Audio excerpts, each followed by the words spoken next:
Aqara have some of the most impressive smart home tech that I've ever used, especially their FP2 sensor, which I reviewed a couple of months ago now. That thing is absolutely revolutionary, and I'll link below to that episode if you haven't seen it, because that is a must watch. But one thing I've been saying for quite a while is that Aqara need to up their game with lighting, and it just so happens that they've done just that. Now, last week I reviewed the Magnus Pro desk, which has this awesome smart light built into the back. Well, my other desk was feeling a little bit jealous, so let me show you Aqara's newest piece of tech, their LED Strip T1. We've all seen LED strips before, and appearance-wise it's nothing super special, but it's got a few little features that make it stand out from your generic options, but more on that shortly.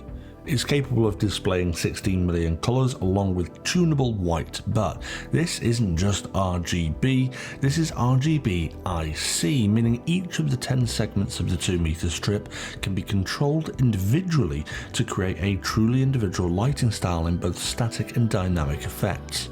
It can connect via Matter, HomeKit, Alexa, Google, and IFTTT for the full package, and exposes scenes directly to third-party systems. And it also acts as a Zigbee repeater to help create a more robust Zigbee network around your home. Now, for the longest time, Aqara have pretty much only done a single bulb when it comes to smart lighting, something which I mentioned in my very first ever overview episode on Aqara Tech. And I have to say, it was a bit of a letdown. And that's because Aqara's native system has some amazing automation features that I wasn't able to make use of. Sure, I've been able to pair up lots of different lights with my Aqara products using third-party systems, and in my case, that's Alexa, but this method, I'm sort of stuck with automations that these systems offer, and with Alexa, that's a particularly bland choice of automations indeed. But the native Aqara system offers so many advanced automations that prove extremely useful. And perhaps one of my personal favourites is using face detection as an automation trigger, so that if the system recognises a particular face it knows, then I can get devices to respond in particular ways for that individual. So now, with the native support of the T1 LED strip, I can do some rather special things with my lights. For example, I can sit here on my desk and it acts as a glowing ambient light, but when someone comes through the gate out the front that it doesn't recognize the camera that I've set up over there, I can get it to turn red like this. So it changes into a little red icon just here, and then will change back after 10 seconds, indicating that someone that my system doesn't know is outside the front. And then perhaps if there's someone that it does recognize, I can get it to turn green like this. How cool is that?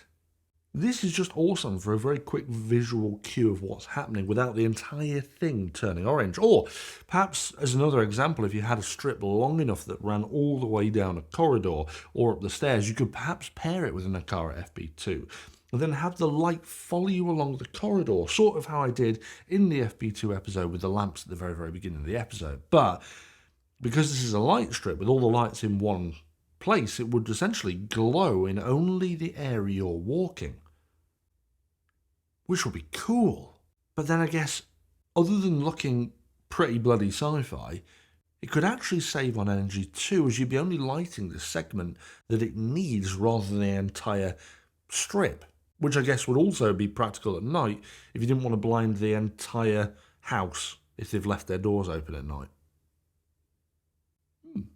Now, the standard T1 comes in at a total of 2 meters in length, which is actually the size of my desk, coincidentally, but you can extend them up to 10 meters using their extension kits, which is good for creating situations like an entire corridor. But I've got tons of other ideas that I could use this segmented smart lighting for too when pairing it up to other services. One is using it as a social media indicator with IFTTT, getting it to turn blue when someone mentions me on Twitter, for example.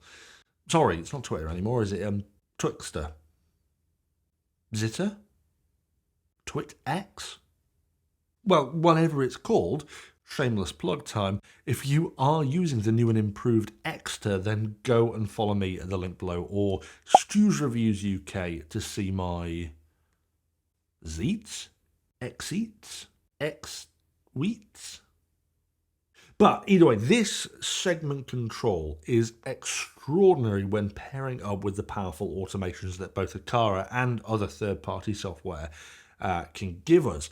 Just simply because it looks awesome, having my entire desk lit up with this kind of orange glow and having only this middle section changed to notify me to do certain things or notify me if certain things are going on around the grounds or the house. I just love it. I absolutely do. To set up the segment control for use in third-party systems like IFTTT, it will change depending on what third-party system you're using.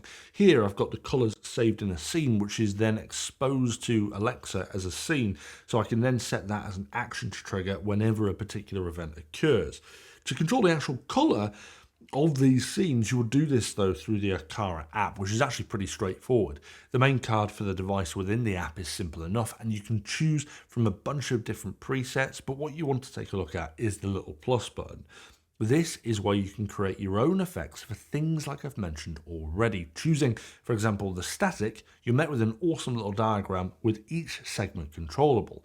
And once you've set up your custom pattern, this is what you'll choose as the action when a routine is triggered if you want to use it how I have, for example. And if not, it's just a really good tool for getting the color exactly how you want. And not only this, but you can also do a bunch of dynamic effects too. What I will say is that the color spectrum is actually pretty good too. All of the colors are good in saturation and brightness, and it's really quick to preview the color when changing the app. Have a look at this.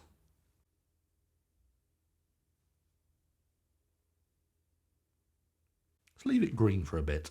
Another cool thing with the strip is that it's IP44 with its clear rubberized casing, meaning that you could essentially use the strip outdoors, but oddly, the controller that's attached to it is not waterproof, nor is the plug, so you're going to have to find a way of making sure that these bits are fully safe from water exposure if you're thinking of using it outside. Although, I wish here they'd chosen to use a translucent shielding instead of a transparent one, or at least offered the option for one, because with its transparency, it limits you to mostly using it behind objects out of view like I've done, simply because the LEDs are so bright and you can see the separation when looking directly at it. But with that said, the way I've got mine set up, bouncing off the wall, is created a really even spread of light, and it's not even that obvious where the individual LEDs are, which is good. It looks like a really uniform cast of light. Now, it's got a few other modes as well, along with the stuff that I've mentioned already. Namely, the ability to sync to your music using a mic that's on the physical controller. Now, this physical controller is a pretty okay addition, really. Ultimately, it's a physical and tactile way to control your device, but it's necessary for that mic so that it can sync to the music. And there's a few modes like breathing, rainbow, and my own favourite, the sort of chasing, which sends pulses of light flying across it. A bit like this. As I'm talking, it's pulsating and sending lots of light across it. It's quite fun. One criticism here, however, is the lack of being able to choose the colour in music sync mode. Ultimately, you're stuck with only rainbow effects, which does provide a good effect, but you might only want pulsating purple lights, for example, which unfortunately isn't an option, although thankfully that's just a software limitation, so we may yet see colour control come to music mode in the future. Now, let's talk about the price. The 2-meter strip costs $49.99, which is definitely a little more expensive than some competing products, but then you do get a lot more compatibility across the board with the T1 than many others on the market right now. And the fact that this pairs up natively with the Aqara system to give you those really powerful automations that are unique to the Aqara system. I do think it's still a bit expensive, but I still think it's a win at that price. And it's still cheaper than Philips Hue. And better. But of course it would have been nice being a bit cheaper. But either way, Reiterating much of the sentiment from today's episode, I think it's fantastic that Aqara have started to make more home lighting products, and I hope this is just a start. I'd love to see them make more coloured bulbs, for example, and in different sizes than just E27, because in Great Britain, we mostly use the far superior bayonet fitting. Bayonet light fixtures are the idiot light fixture, you idiot, dumb idiot, Brit idiot moron! That's why Americans use E27, because it's superior, you dumb idiot Brit! Oh my god! But it's a good start, and I love some of the deeper control that using lights through the Aqara systems can give me. And it's just another amazing rung on the ladder to total smart home domination that Aqara is on. And if you want to check out my review of the most revolutionary smart home device of the decade so far, the Aqara FB2, I'll drop a link above and in the description below if you want to check it out. And I'll also drop a link as well to the Magnus Pro desk that I mentioned that I reviewed a few weeks ago, if you want to check out that as well. And I'll see you guys back for another episode of STU'S Reviews soon.